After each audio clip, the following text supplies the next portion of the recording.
노인네 진짜 꼴도 보기 싫어. 손주도 안 봐주시면서 시어머니 대접은 받고 싶으세요? 내가 언제 시어머니 대접을 받고 싶다 했니? 그리고 손주도 내가 그동안 안 봐줬었니? 이번에는 일이 바쁘니까 어쩔 수 없는 거잖니? 제 입장에서는 어머님은 그냥 짐이에요. 보기 싫은데도 계속 명절마다 봐야 하고, 그렇다고 손주 봐줄 수도 없고, 솔직히 핑계잖아요. 준호 도련님이라는 좋은 핑계 있으니까요. 민정아, 아무리 그래도 할 말이 있고 못할 말이 있는 거야. 사실대로 말하는 거죠. 손주도 안 봐주는 어머님이 왜 제 시어머니예요? 솔직히 남보다 못하죠. 그래, 너가 그렇게 꼴도 보기 싫어할 줄 몰랐구나. 그렇게 남처럼 지내고 싶었으면 진작 말하지 그랬니? 진작에 내가 너 소원대로 해줬을 텐데 말이야. 이번 사연의 주인공은 서울 강북구에 거주하는 윤복례 씨입니다. 복례 씨는 올해 70세로 혼자서 두 아들을 키우며 살아왔습니다. 사실 복례 씨에게는 남편이 없습니다. 왜냐하면 둘째 아들 준호가 3살 때 집을 나갔기 때문이죠. 준호가 자폐 스펙트럼 장애 진단을 받은 게 바로 그 무렵이었거든요. 남편은 준호의 진단 결과를 듣자마자 돌변했어요. 이런 애는 시설에 보내야 해? 우리가 평생 짐지고 살 수는 없잖아. 복례 씨는 단호하게 거절했습니다. 안 돼요. 준호는 우리 아이예요. 어떻게 시설에 보낼 수 있어요? 그럼 당신이 평생 돌봐. 나는 이런 삶 못 살겠어? 바보 데리고 어떻게 살라고? 그 말을 마지막으로 남편은 집을 나갔습니다. 결국 남편은 장애를 가진 아들을 키우는 것보다 혼자 사는 길을 택한 거였어요. 양육비도 안 주고 잠적해버려서 복례 씨 혼자서 두 아들을 모두 책임져야 하는 상황이 된 거죠. 복례 씨는 그때 첫째 종현이가 5살, 둘째 준호가 3살인 상황에서 홀로 남겨졌습니다. 당시만 해도 자폐에 대한 사회적 인식이나 지원이 거의 없었어요. 복례 씨는 준호를 어떻게 키워야 할지 막막했지만 포기할 수는 없었습니다. 엄마가 포기하면 이 아이는 어떻게 살아? 난 절대 포기 못해. 그렇게 복례 씨는 낮에는 청소 일을 하고 밤에는 재봉일을 하면서 두 아들을 키웠어요. 특히 준호는 일반 아이들과 달라서 더 많은 관심과 돌봄이 필요했거든요. 어린 종현이도 엄마의 상황을 이해했는지 일찍 철이 들었어요. 동생을 돌보는 일을 자연스럽게 도우면서 자랐죠. 그 긴 세월 동안 복례 씨는 단 한 번도 준호를 포기하겠다는 생각을 해본 적이 없었습니다. 남편처럼 도망갈 수도 있었지만 복례 씨에게는 그런 선택지는 애초에 없었거든요. 첫째 아들 종현이는 이제 45세가 되어 결혼을 해서 며느리 민정이와 6살 손주 지우를 두고 있었습니다. 둘째 아들 준호는 43세가 되었지만 여전히 혼자서는 일상생활이 어려워서 복례 씨가 거의 모든 것을 도와주며 살고 있었어요. 복례 씨의 하루는 새벽 6시부터 시작됐습니다. 준호가 정해진 시간에 일어나지 않으면 하루 종일 컨디션이 안 좋아지거든요. 씻기고 밥 먹이고 약 챙겨주고 하루 일과를 설명해 주는 게 복례 씨의 일상이었죠. 40년이 넘도록 이런 생활을 해온 복례 씨였어요. 매일매일 마음이 무너지고 힘들었지만 이 생활도 40년이 다 돼가니 점점 무뎌지기도 했습니다. 포기하고 싶을 때가 수도 없이 많았습니다. 언제까지 이렇게 살아야 할까? 이러다 내가 세상을 떠나면 그때는 우리 준호 어떻게 되는 거지? 하지만 그런 생각이 들 때마다 복례 씨는 고개를 저었습니다. 남편도 포기했는데 나도 포기하면 안 되지. 준호는 복례 씨가 없으면 정말 아무것도 할 수 없는 아이였거든요. 간단한 요리도 외출도 심지어 몸을 씻는 것도 복례 씨의 도움이 필요했어요. 그래도 복례 씨는 불평하지 않았습니다. 내가 안 돌보면 누가 돌보겠어? 라는 마음이었거든요. 첫째 아들 종현이네 가족과는 그럭저럭 평화로운 관계를 유지하고 있었어요. 며느리 민정이도 처음에는 정말 착했습니다. 명절 때마다 정성스럽게 음식을 준비해 오고 복례 씨 생신 때도 꼭 챙겨줬죠. 어머님, 혼자 계시니까 얼마나 외로우세요. 자주 놀러 오라고 하세요. 민정이는 이렇게 말하며 진심으로 복례 씨를 챙겨주는 것 같았어요. 그런데 문제는 작년부터 시작됐습니다. 민정이가 육아에 지쳐서 복례 씨에게 도움을 요청한 거였어요. 손주 지우가 6살이 되면서 제법 말도 안 듣고 활발해졌거든요. 게다가 종현이는 회사 일로 늘 바빠서 육아에는 별로 신경을 못 쓰는 상황이었죠. 어느 날 민정이가 복례 씨를 찾아왔습니다. 어머님, 제가 정말 힘들어서 부탁드릴 게 있어요. 민정이의 얼굴에는 피로가 역력했어요. 지우가 요즘 너무 말을 안 들어서 혹시 주중에 좀 봐주실 수 있을까요? 복례 씨는 난감했습니다. 물론 손주는 사랑스럽지만 준호를 혼자 두고 나갈 수는 없었거든요. 준호는 늘 복례 씨가 옆에 있어야 안정감을 느끼는 아이였어요. 민정아. 그게 말이지, 그 시간에는 준호를 혼자 두기가 어려워서 같이 가서 봐도 될까? 복례 씨가 조심스럽게 말하자 민정이의 표정이 미묘하게 변했습니다. 아, 도련님이랑 같이 있으면 조금은 불안해서요. 그때는 그냥 그러려니 했어요.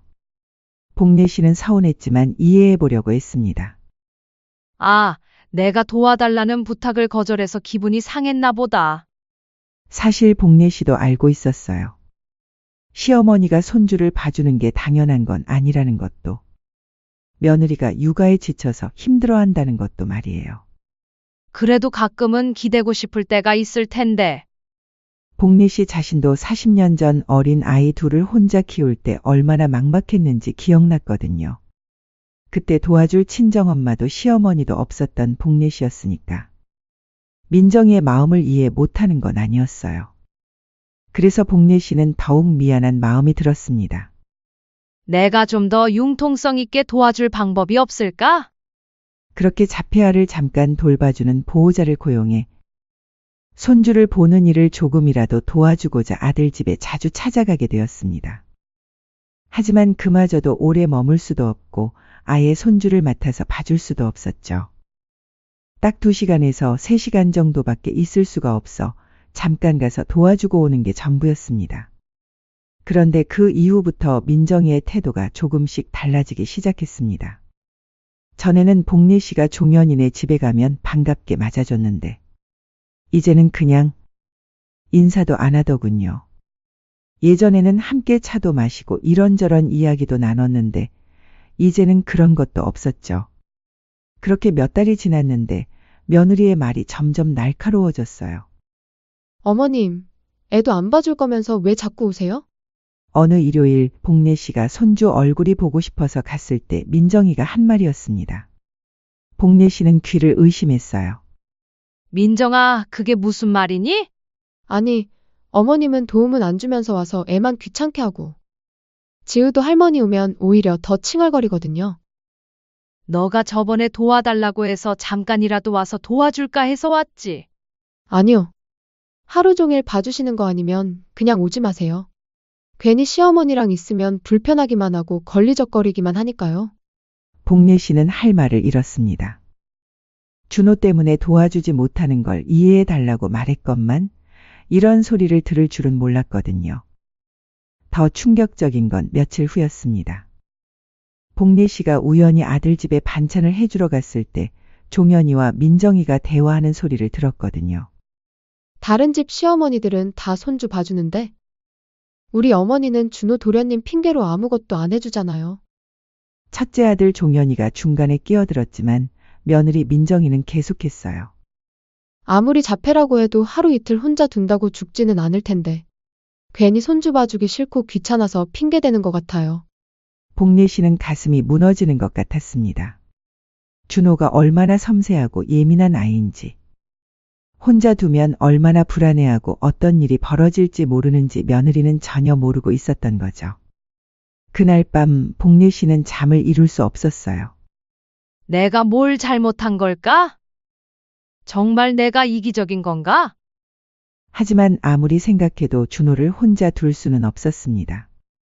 준호는 복례 씨가 조금만 늦어도 패닉 상태가 되는 아이였거든요.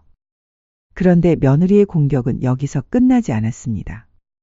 명절 때 일이었어요. 온 가족이 모여 있는 자리에서 민정이가 복례 씨에게 말했습니다. 어머님, 준호 도련님도 이제 시설에 좀 맡기면 안 돼요? 복례 씨는 깜짝 놀랐어요. 민정아, 준호는 아직. 아니, 어머님만 계속 돌봐주시니까 도련님이 의존하는 거예요. 시설에 맡기시든지 아니면 독립훈련을 받게 하시든지. 맨날 이 집안에 와서 마주치면 얼마나 불편한지 아세요? 저희도 생각해 주셔야죠, 어머님. 이 말을 듣는 순간 40년 전 남편이 시설로 보내자고 했던 말이 떠올랐어요. 복례 씨가 그때도 이렇게 답했듯이 지금도 같은 마음이었어요. 준호는 시설에 맡길 수 있는 아이가 아니었거든요. 낯선 환경에서는 극도로 불안해하고 복례 씨가 아닌 다른 사람의 손길은 받아들이지 못했으니까요. 물론 며느리의 마음을 아예 모르는 건 아닌지라. 그저 죄인이냥 가만히 있었습니다. 첫째 아들 종현이도 끝까지 아무 말을 하지 않았습니다. 그날 이후로 복례 씨는 종현이네 집에 가는 횟수를 줄였어요. 가면 갈수록 민정이의 시선이 차가워지는 게 느껴졌거든요. 하지만 복례 씨는 여전히 참았습니다. 그래, 내가 죄인이지. 며느리도 육아로 힘들 테고. 복례 씨는 늘 이렇게 생각하며 스스로를 달래왔어요. 남편 없이 40년을 버텨온 복례 씨에게 참는 건 이미 습관이 되어 있었거든요. 시어머니에게 손주 돌봄을 부탁하는 게 당연한 건 아니지만 그래도 힘들 때는 기대고 싶을 수도 있잖아요. 복례 씨 자신도 그런 도움이 절실했던 때가 있었으니까요. 내가 더 배려심 있게 행동해야겠다. 복례 씨는 이런 마음으로 민정이를 이해해 보려고 했어요. 하지만 가끔 밤이 되면 혼자 이런 생각을 했어요. 나도 언젠가는 준호보다 먼저 세상을 떠날 텐데. 그때는 어떻게 하지? 준호를 돌봐줄 사람은 종현이 뿐인데. 며느리가 이런 태도라면 과연 준호가 잘 살 수 있을까 하는 걱정이 들었거든요. 그래서 복례 씨는 더욱 종현이네 가족과 좋은 관계를 유지하려고 노력했어요. 하지만 복례 씨는 아직 몰랐습니다. 이건 시작에 불과했다는 걸 말이에요.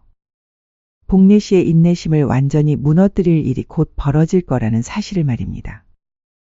그렇게 어색한 관계가 몇 달 더 이어지던 어느 날이었습니다. 복례 씨는 평소처럼 은행 업무를 보러 갔어요. 준호의 병원비와 장기 돌봄을 위해 따로 모아둔 적금 통장을 정리하려고 했거든요. 이 돈은 복례 씨가 정말 소중하게 생각하는 돈이었어요. 40년 동안 청소 일, 재봉 일을 하면서 한 푼, 두 푼 모은 준호만을 위한 비상금이었거든요. 준호가 나보다 먼저 아프거나 내가 먼저 세상을 떠났을 때를 대비해서. 복례 씨는 이 돈만큼은 절대 건드리지 않았습니다. 아무리 생활이 어려워도 아무리 급한 일이 있어도 말이에요. 그런데 은행 창구에서 통장을 확인하던 복례 씨는 깜짝 놀랐습니다. 어? 이게 뭐지? 분명히 1200만 원이 있어야 할 통장에 400만 원밖에 남아있지 않았거든요. 800만 원이나 사라진 거였어요. 언제 이렇게 많은 돈이 나갔지? 복례 씨는 급히 거래 내역을 확인해 달라고 했습니다. 은행 직원이 확인해 보니 한 달 전에 인터넷 뱅킹으로 800만 원이 이체됐더군요. 그런데 이상했어요. 복례 씨는 인터넷 뱅킹을 하지도 않았고 휴대폰으로 그런 걸 한 적도 없었거든요. 혹시 이체받은 계좌 정보를 알 수 있을까요? 직원이 확인해 준 계좌는 복례 씨가 전혀 모르는 번호였어요. 하지만 예금주 이름을 보는 순간 복례 씨는 어지러워졌습니다. 김민정. 며느리 민정이의 계좌였던 거예요. 복례 씨는 그 자리에서 다리에 힘이 빠졌습니다. 은행 의자에 털썩 주저앉아 한참을 멍하니 있었어요. 설마? 정말 설마? 하지만 아무리 생각해도 다른 설명이 없었어요. 이 통장의 비밀번호를 아는 사람은 아들과 며느리뿐이었거든요. 예전에 복례 씨가 몸이 아플 때 민정이가 대신 은행 업무를 봐준 적이 있었어요. 그때 비밀번호를 알려줬던 거였죠. 어머님, 제가 대신 해드릴게요. 비밀번호만 알려주세요. 그때는 정말 고마웠는데 집에 돌아온 복례 씨는 하루 종일 멍하니 앉아 있었어요. 준호가 뭔가 이상하다는 듯 복례 씨를 계속 쳐다봤지만 복례 씨는 아무 말도 할 수 없었어요. 내가 뭔가 잘못 생각하고 있는 건 아닐까? 복례 씨는 자꾸 자신을 의심했어요. 아무리 민정이가 서운하게 했다고 해도 설마 남의 돈을 무단으로 가져갈까 싶었거든요. 그래서 복례 씨는 조심스럽게 민정이에게 전화를 걸었습니다. 민정아, 잠깐 시간 있니? 네, 어머님. 무슨 일이세요? 그게 통장 정리를 하다가 좀 이상한 게 있어서 복례 씨는 최대한 부드럽게 말했어요. 혹시 내 통장에서 돈이 나간 것 좀 아니? 전화 너머로 잠깐 침묵이 흘렀습니다. 설마 보셨어요? 그래, 너 통장으로 들어간 것 같던데 어떻게 된 일인지 설명이 필요하구나. 아, 그거 제가 생활비로 쓰려고 가져갔어요.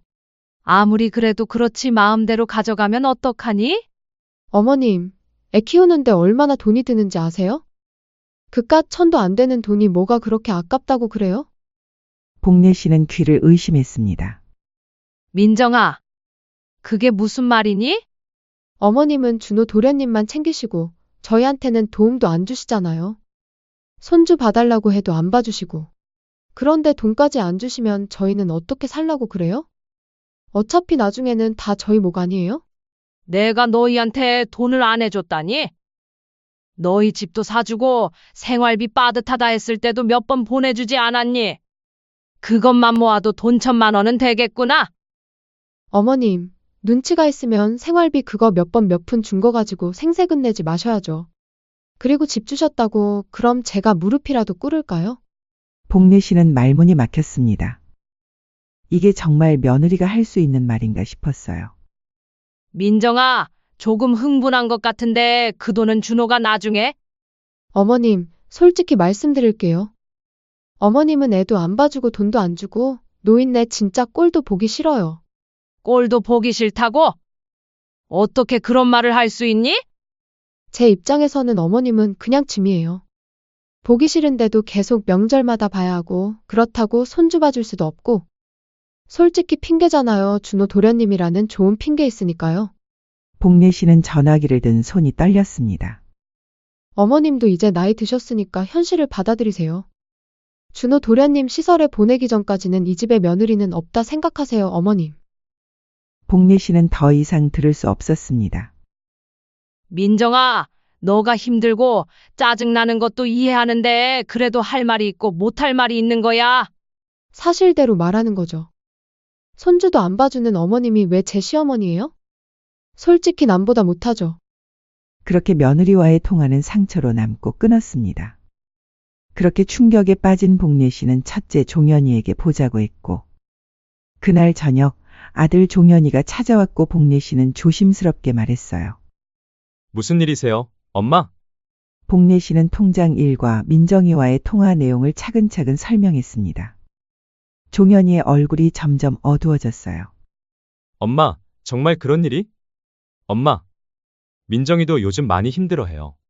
복례 씨는 깜짝 놀랐어요. 뭐라고? 지우 키우느라 스트레스 받고 생활비도 빠듯하고. 그냥 이해 좀 해주세요. 복례 씨는 믿을 수 없었습니다. 종현아, 지금 무슨 소리 하는 거니? 내 돈, 시어머니 돈을 무단으로 가져간 거야. 엄마, 그래도 가족끼리. 그리고 어차피 나중에는 저희가 물려받을 돈 아니에요? 종현아, 감싸줄 게 있고 아닐 게 있다. 너네들이 생활비 달라 할 때 안 준 적 있었니? 그런데 내 통장에 손을 대서 멋대로 돈을 빼가는 게 정상이라는 거니? 엄마, 솔직히 요즘 다들 빠듯하잖아요. 너도 똑같은 말을 하는구나. 나는 너네들이 멋대로 내 돈을 빼간 거에 신뢰가 깨졌다는 말이야. 신뢰가 깨졌으면 그럼 저희 안 보실 건가요? 그래, 너네들이 그렇게 나오면 그럴 수 있지. 요즘 노망 나셨어요? 대체 왜 이러세요, 엄마? 됐다. 입 아프니 그만하자. 그날 밤 복례 씨는 잠을 이룰 수 없었습니다. 한 푼 두 푼 모은 소중한 돈을 아무렇지 않게 가져가는 며느리. 그런 며느리를 감싸는 아들. 그리고 준호를 시설로 보내려는 그들의 계획. 복례 씨는 침대에 누워 천장을 바라봤어요. 내가 이렇게 당하고만 살아야 하나?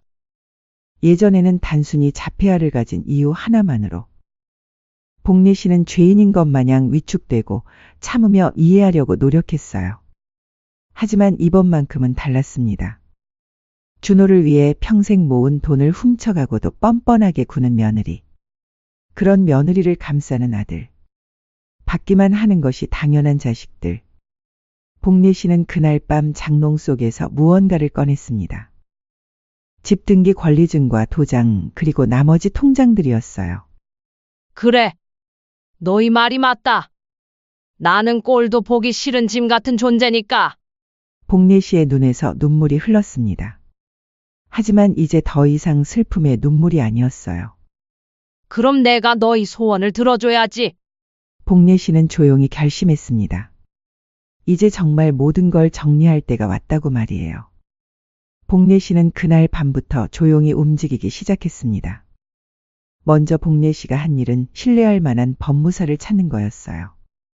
인터넷을 모르는 복례 씨는 동네 부동산에 가서 물어봤죠. 사장님, 혹시 믿을 만한 법무사 한 분 소개해 주실 수 있어요? 어머니, 무슨 일이세요? 법적으로 정리할 일이 있어서요. 부동산 사장은 친절하게 백철수 법무사를 소개해 줬어요. 백 법무사는 30년 경력의 베테랑이었죠. 복례 씨는 다음 날 바로 법무사 사무실을 찾아갔습니다. 법무사님, 제가 상담받고 싶은 일이 있어요. 복례 씨는 며느리의 800만 원 절도 사건과 가족 상황을 차근차근 설명했어요. 백 법무사는 복례 씨의 이야기를 들으며 심각한 표정을 지었습니다. 이건 명백한 절도죠. 그리고 증여무효 소송도 가능해요. 증여무효 소송이요? 네. 돈을 주겠다고 한 적이 없으니 며느리분이 무단으로 가져간 건 절도입니다. 나중에 그들이 어머님이 주신 거다라고 주장할 가능성이 높으니까 증여무효 소송을 걸어야 해요. 그렇게 되면 증여하신 집도 가져오실 수 있죠. 아주 본때를 보여줘야 해요. 잘 오셨어요. 제가 이쪽으로는 전문입니다. 백 법무사는 차근차근 설명했어요. 그리고 어머님께서 40년간 준호 씨를 돌보신 것과 달리 며느리분은 부양 의무를 전혀 하지 않았죠. 이것도 반소 사유가 됩니다. 그럼 어떻게 준비해야 하죠? 증거가 핵심이에요. 은행 거래 내역, 통화 녹음, 그리고 며느리분의 부양 의무 불이행 증거까지 모두 수집해야 합니다. 복례 씨는 백 법무사의 조언을 듣고 체계적으로 준비하기 시작했어요. 그리고 복례 씨는 은행에 가서 지난 3년간의 모든 거래 내역을 출력받았습니다. 민정이가 800만 원을 가져간 증거뿐만 아니라 복례 씨가 생활비를 얼마나 지원했는지도 모두 정리했어요. 복례 씨는 또한 지난 몇 년간 종현이 내외가 집에 들인 돈도 꼼꼼히 계산했습니다. 인테리어비, 생활비, 공과금 등을 모두 영수증과 함께 정리했죠. 그렇게 일주일 후 복례 씨는 백 법무사와 함께 법원에 소장을 제출했습니다. 증여무효 및 손해배상 청구 소송, 부양의무 불이행에 대한 위자료 청구 반소, 이 두 개의 소송을 동시에 제기한 거였어요. 며칠 후 아들 종현이가 급하게 복례 씨를 찾아왔어요. 엄마! 법원에서 소송 서류가 왔어요. 이게 무슨 일이에요? 복례 씨는 차분하게 답했습니다. 보면 알잖아. 800만 원 돌려받고 위자료 받는 거야. 그리고 너네들한테 준 그 집도 돌려받아야 되겠다. 엄마, 그래도 가족끼리 이렇게 하면 안 되죠. 가족? 800만 원 훔쳐가고 막말을 한 너네들이 가족이야? 그때 민정이도 황급히 들어왔어요. 어머님, 이게 정말이에요? 증여무효 소송이라니? 당연하지. 내가 언제 너한테 돈 준다고 했니? 민정이의 얼굴이 하얘졌어요. 어머님이 구두로 허락해 주셨잖아요. 애 키우는데 써도 된다고. 언제? 언제 내가 그런 말 했다고? 복례 씨는 준비한 녹음을 꺼냈어요. 어차피 나중에는 다 저희 목 아니에요? 그깟 1000도 안 되는 돈이 그렇게 아까우셨어요? 자동 통화 녹음 기록으로 녹음해둔 그날의 며느리 말이 생생하게 흘러나왔어요. 이게 돈 달라고 허락받는 사람이 할 말이야? 민정이는 말문이 막혔어요. 그리고 여기 더 있어. 복례 씨는 또 다른 녹음 파일을 틀었어요. 녹음 재생이 끝나자 두 사람은 할 말을 잃었어요. 법무사님이 말씀하시더라. 이 정도면 절도죄는 확실하고 부양의무 불이행까지 해서 위자료 3천만 원은 받을 수 있다고. 집도 다시 돌려받을 생각이니 그리할 거라. 복례 씨는 서류 봉투를 꺼내 보였어요.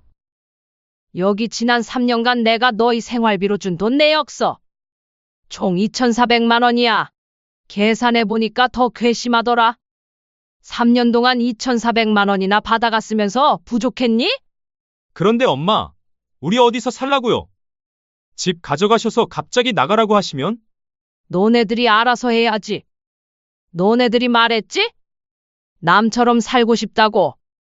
그래서 나도 이제 자식 없는 셈 치고 남처럼 살려고 한다. 너네 소원대로 돼서 기분 좋겠구나? 복례 씨의 목소리에 힘이 들어갔어요. 그리고 나도 이제 70살이야. 남은 시간에는 내가 하고 싶은 대로 살고 싶어? 그때 며느리 민정이가 갑자기 무릎을 꿇었어요. 어머님, 제가 잘못했어요. 소송 취하해 주세요. 돈도 갚을게요.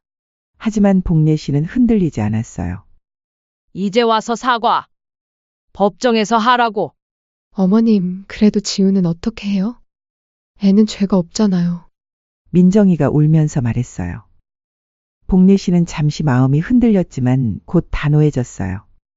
지우는 내가 따로 챙겨줄 거야. 하지만 너희와는 이제 끝이다. 엄마, 종현이가 애원하듯 말했지만 복례 씨는 돌아서려고 했어요. 그때 민정이가 다시 본성을 드러냈어요. 아니, 정말 이해가 안 가요. 손주보다 자폐인 아들이 더 중요하세요? 그 순간 복례 씨는 정말 화가 났어요. 너 지금 뭔 소리 하는 거야? 사실이잖아요. 다른 할머니들은 다 손주 봐주는데 어머님만 준호 도련님 핑계로. 정말 내가 준호 핑계대고 안 봐준 거라 생각하니?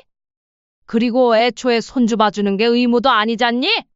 아예 안 봐준 것도 아니고 틈틈이 내 나름대로 가서 봐주기도 했는데 어떻게 그런 말을 할 수 있니? 좋아. 이제 정말 확실해졌다. 복례 씨는 휴대폰을 꺼내 백법무사에게 전화를 걸었어요. 법무사님, 조정 신청하지 말아주세요. 끝까지 가겠어요. 복례 씨는 마지막으로 두 사람을 바라봤어요. 법정에서 보자. 내가 그동안 얼마나 참아왔는지? 그리고 너희가 얼마나 배은망덕한지 법원에서 밝혀보자. 그날 이후 복례 씨는 매일 백법무사 사무실에 가서 소송 준비를 했어요. 그동안 쌓인 분노를 이제야 제대로 풀어낼 기회가 온 거였거든요. 드디어 재판 날이 왔습니다. 복례 씨는 백법무사와 함께 법정에 들어섰어요. 반대편에는 종현이와 민정이가 변호사와 함께 앉아 있었죠. 민정이는 검은색 정장을 입고 머리를 단정하게 묶은 채 마치 슬픔에 잠긴 며느리처럼 연기하고 있었어요. 재판장이 시작되자 상대방 변호사가 먼저 주장했어요. 재판장님, 피고는 치매 초기 증상으로 기억이 혼란스러운 상태입니다. 며느리에게 생활비 지원을 약속했던 사실을 잊고 계신 것 같습니다. 복례 씨는 화가 났지만 참았어요. 백법무사가 미리 이런 주장이 나올 거라고 예상했거든요. 그리고 결혼 생활 동안 자폐 아들만 돌보시며 며느리와 손주에게는 관심을 기울이지 않으셨습니다. 며느리가 육아로 힘들어할 때도 도움을 주지 않으셔서. 상대방 변호사의 말이 계속되자 백법무사가 일어났어요. 재판장님, 피고의 정신상태에 대한 주장은 근거가 없습니다. 피고는 3년간의 모든 금융거래를 정확히 기억하고 있으며 체계적으로 증거를 수집할 정도로 명료한 판단력을 가지고 있습니다. 백법무사는 준비한 서류를 제출했어요. 이것은 피고가 직접 정리한 3년간의 가계부입니다. 원고 가족에게 지원한 생활비가 월별로 정확히 기록되어 있습니다. 재판장이 서류를 검토하자 상대방 변호사의 표정이 어두워졌어요. 그리고 이것은 원고 김민정 씨가 피고에게 한 발언들을 녹음한 파일입니다. 백법무사가 녹음기를 틀자 민정이의 목소리가 법정에 울려 퍼졌어요. 그깟 천도 안 되는 돈이 뭐가 그렇게 아깝다고 그래요? 어차피 나중에는 다 저희 목 아니에요? 어머님은 애도 안 봐주고 돈도 안 주고 진짜 꼴도 보기 싫어요. 준호 도련님한테나 다 퍼주면서 며느리한테는 째째하게 군다니까요. 법정이 조용해졌어요. 며느리 민정이의 얼굴은 새파랗게 질려 있었죠. 더 있습니다. 백범무사는 최근 녹음 파일도 틀었어요. 자폐아 그거 뭐가 예쁘다고 그러세요? 막말로 사람 아니에요, 저거. 짐승이지. 재판장이 엄중한 표정으로 물었어요. 원고 김민정 씨, 이 녹음이 사실입니까? 민정이는 한참 말을 못하다가 작은 목소리로 대답했어요. 제가 그때 많이 힘들어서. 힘들다고 해서 이런 말을 할 수 있다고 생각하십니까? 재판장의 질책에 민정이는 고개를 숙였어요. 백범무사는 계속해서 증거를 제시했어요. 재판장님, 피고는 40년간 중증자폐 장애인인 둘째 아들을 혼자 돌보며 살아왔습니다. 반면 원고들은 부양 의무를 전혀 이행하지 않았을 뿐만 아니라 장애인을 시설에 보내려 했고 피고를 정신적으로 학대했습니다. 그리고 이것은 원고들이 피고에게 받은 금전적 지원 내역입니다. 3년간 총 2,400만 원을 지원받았습니다. 재판장이 서류를 보며 놀란 표정을 지었어요. 그리고 조정 시간에 민정이가 복례 씨에게 와서 무릎을 꿇었어요. 어머님, 제가 정말 잘못했어요. 소송 취하해 주시면 800만 원 갚고 앞으로 잘할게요. 하지만 복례 씨는 차갑게 말했어요. 이제 와서? 일 없다. 어머님, 그래도 저희 봐서 한 번만 봐주세요. 너희와는 끝이다. 시어머니 꼴도 보기 싫다면서 이제 와서 그러지 말 거라. 민정이가 울면서 매달렸지만 복례 씨는 돌아섰어요. 결국 재판은 복례 씨의 완전 승리로 끝났습니다. 판결이 선고되는 순간 민정이는 주저앉아 울기 시작했어요. 종현이도 멘붕 상태였죠. 법정을 나서면서 백범무사가 말했어요. 어머니, 정말 통쾌한 승리였어요. 참으신 게 헛되지 않았네요.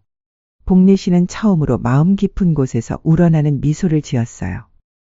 하지만 복례 씨의 복수는 여기서 끝나지 않았습니다. 재판이 끝난 다음 주 복례 씨는 부동산에 집을 매물로 내놓았어요. 빨리 팔아주세요. 새로운 곳에서 새 삶을 시작하고 싶어요. 집은 일주일 만에 팔렸어요.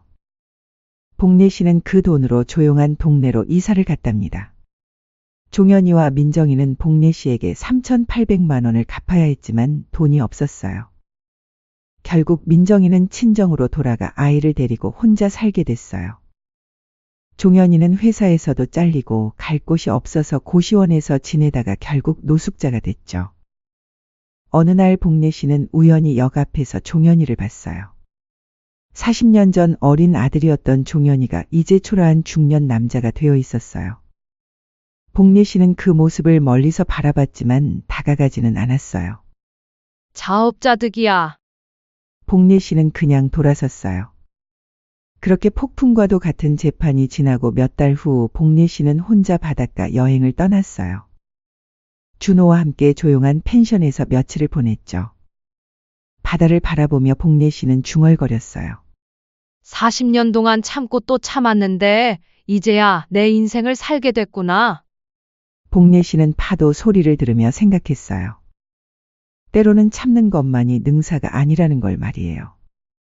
때로는 당당하게 맞서는 것도 필요하다는 걸 말이에요. 그리고 가장 중요한 건 자신을 사랑하고 존중하는 것이라는 걸 말이에요. 복례 씨는 70세가 되어서야 진짜 자신의 인생을 시작했습니다. 늦었다고 생각할 수 있지만 그것만으로도 충분했어요.